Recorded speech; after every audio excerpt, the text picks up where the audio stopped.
Alors, tout d'abord, pourriez-vous vous présenter pour les lecteurs qui ne vous connaîtraient pas encore?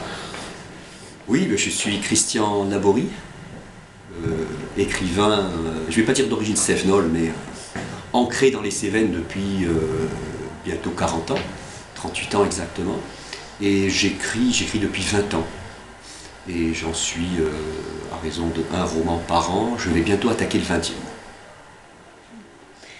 Alors, dans votre nouveau roman, vous avez choisi de parler de l'Espagne pendant la Seconde Guerre mondiale. C'est un sujet qui n'a pas été souvent traité. Alors, comment vous est venue l'idée Pendant la guerre civile espagnole, Oui. Juste avant la Seconde Guerre mondiale. Alors, le point de départ de ce roman, c'est l'épisode dramatique et qu'on ne connaît pas tellement, sauf les Catalans, l'épisode de la retirade. La retirade en espagnol, retirada, c'est la retraite. 500 000 réfugiés espagnols, souvent de familles républicaines, qui en fin 1938, début 1939, au mois de janvier, finissent sur les routes de l'Exode, traqués par les troupes franquistes, et affluent à la frontière française, franco-espagnole, au niveau essentiellement du col Pertus, mais aussi la frontière à l'intérieur de la montagne, ce qu'on a appelé la frontière sauvage.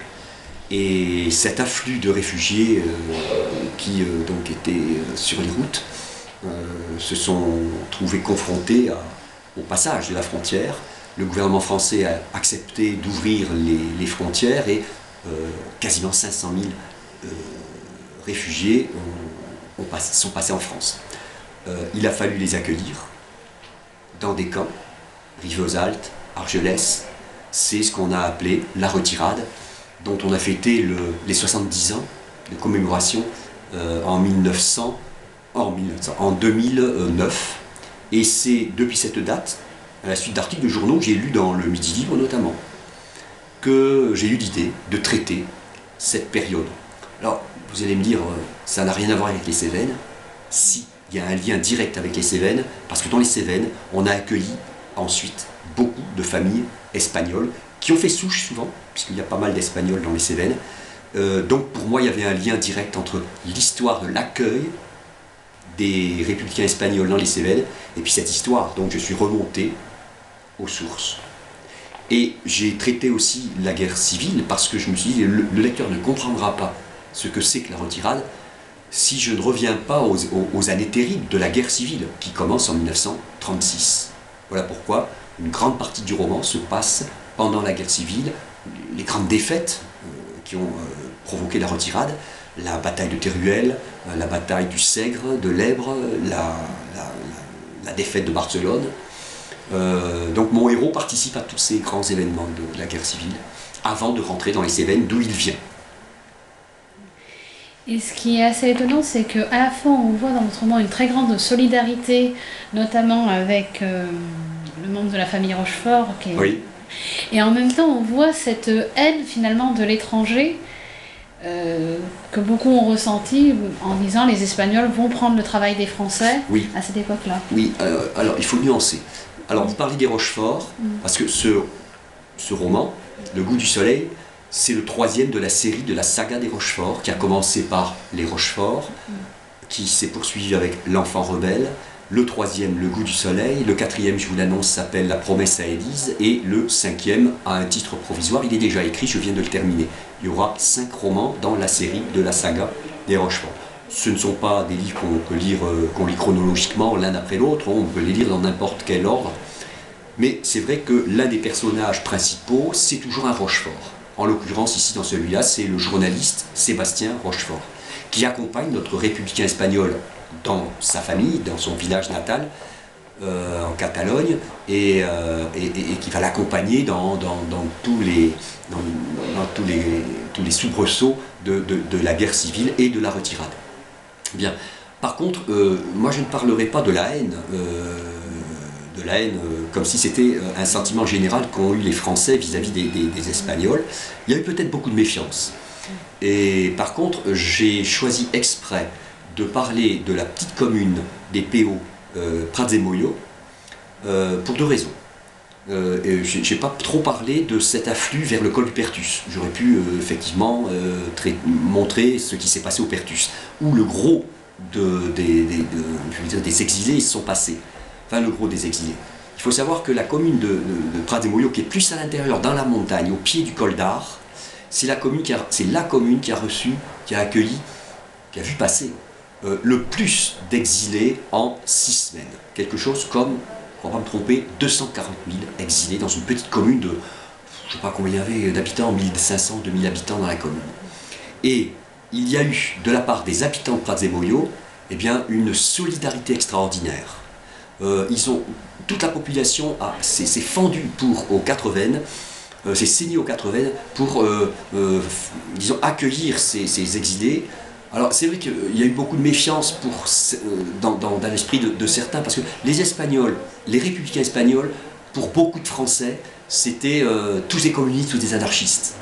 Ce qui n'était pas tout à fait faux, mais ils ne l'étaient pas tous. Et puis il y avait beaucoup de civils, il y avait beaucoup de femmes, d'enfants, de vieillards.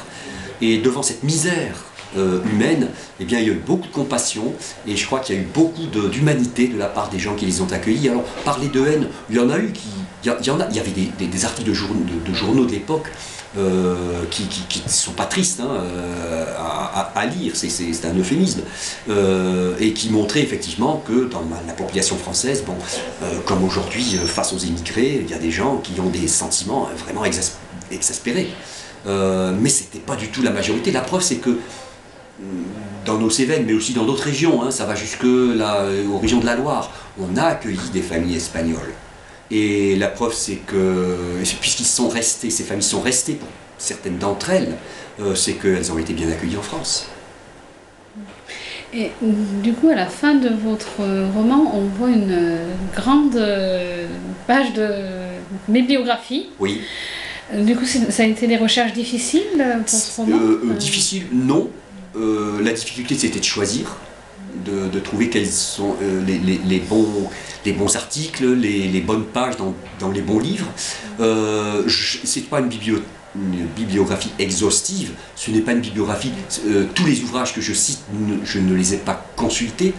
Beaucoup, j'en ai consulté beaucoup, mais j'ai voulu donner aux lecteurs des pistes de lecture, hein. C'est comme ça que l'on pratique, et j'ai fait un choix, c'est vrai, j'ai fait un choix.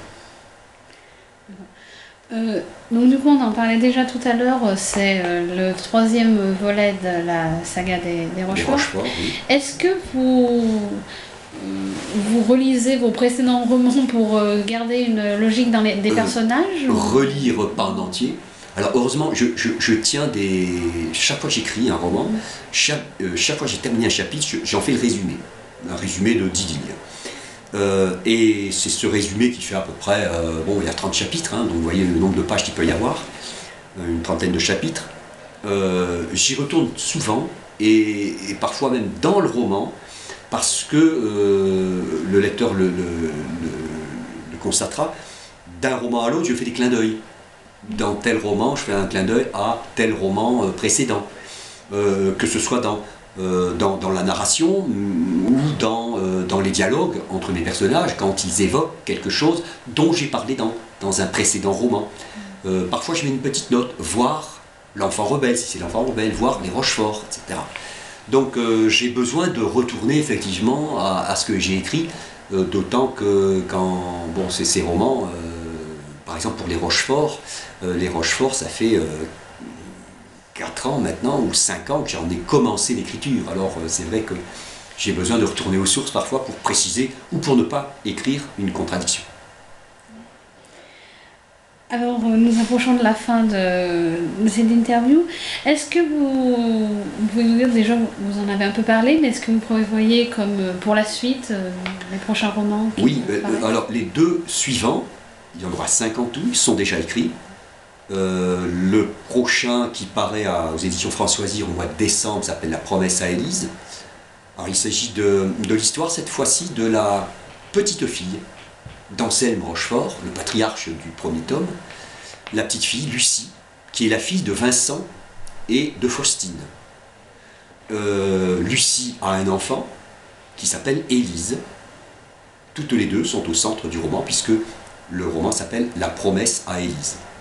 Alors avec ce roman, on va couvrir une période plus tardive, et encore pas trop. On va couvrir la période 1940, on va dire en gros, 1940 jusqu'à 1962. Et dans une bonne partie du roman, on va se retrouver en Allemagne de l'Est, à Berlin-Est, au moment de l'édification du mur de Berlin. Donc j'en dis pas plus, on va commencer à voyager un peu, à sortir vraiment des Cévennes. On ne l'avait pas fait. On n'avait pas fait avec les on suit un petit peu avec les Rochefort, on ne l'avait pas fait avec l'Enfant rebelle, on l'a fait avec Le Goût du soleil puisqu'on est allé en Espagne. Cette fois-ci, on va aller de l'autre côté du rideau de fer. Ça, c'est pour La promesse à Élise. Et puis dans le 5e, alors je ne donne pas le titre parce qu'il est provisoire, donc je ne voudrais pas donner un titre que les lecteurs pourraient retenir et qui ne serait pas le bon. Alors là, on va voyager beaucoup. Il est déjà écrit, hein, il est déjà envoyé aux presses. Il paraîtra en 2018. Il s'agit presque d'une suite chronologique au premier tome, presque d'une suite chronologique cette fois, qui va nous transporter depuis 1930, c'est-à-dire depuis la fin de ce qui s'est passé dans le premier tome, qui porte le titre Les Rochefort, et on va aller jusqu'en 1940, jusqu'au début de la guerre, et puis on s'arrête là. Et l'histoire de la famille Rochefort semble bouclée, alors je pense que ça sera un point final à cette grande saga familiale des Rochefort. Mais avec ce 5e tome, on va encore voyager plus loin, parce que la famille éclate, la famille Rochefort éclate. Un fils Rochefort se retrouve aux États-Unis à l'époque de Roosevelt, un petit-fils se trouve en Allemagne au moment de la montée du nazisme. On retournera un petit peu en Espagne, parce que c'est la période de la guerre d'Espagne, mais un chapitre seulement. Donc la famille va être un petit peu aux quatre coins du monde, mais toujours elle se retrouve non pas à Nîmes, mais le point central c'est Anduze, le manoir familial que la famille Rochefort possède à Anduze, au pied des Cévennes. Du coup, dans vos romans, vous défendez vraiment les valeurs familiales. Oui, bah c'est un petit peu le propre du roman régional. Je ne dis plus maintenant roman terroir, parce que moi mes romans ne sont pas des romans terroirs au sens strict du terme. Roman régional, bon, roman populaire, je ne sais pas comment, il y a débat là-dessus en ce moment, hein, pas mal. En tout cas, oui, moi dans mes romans, c'est souvent une famille qui est déchirée, ou une famille qui est unie, une famille, bon, l'histoire, c'est l'histoire de tout le monde, hein. C'est notre histoire finalement. Merci beaucoup. Est-ce que vous souhaiteriez ajouter quelque chose sur un point que nous n'aurions pas abordé? Non, je pense qu'on a fait le tour un petit peu de tout ce que j'écris depuis quelque temps. Sinon que je souhaite aux lecteurs de me suivre encore longtemps. J'aimerais bien encore écrire longtemps. Moi, il y a quelqu'un que j'ai en image, en modèle dans ma tête. Je crois que tout le monde l'aurait aussi. C'est Jean Anglade. Jean Anglade qui a fait un 100e livre pour ses 100 ans. Ça, c'est l'image même, je crois, de la pérennité et du succès. Ça, on doit tous avoir cette image dans la tête quand on est écrivain. 100 ans, 100 romans. C'est merveilleux. Merci beaucoup.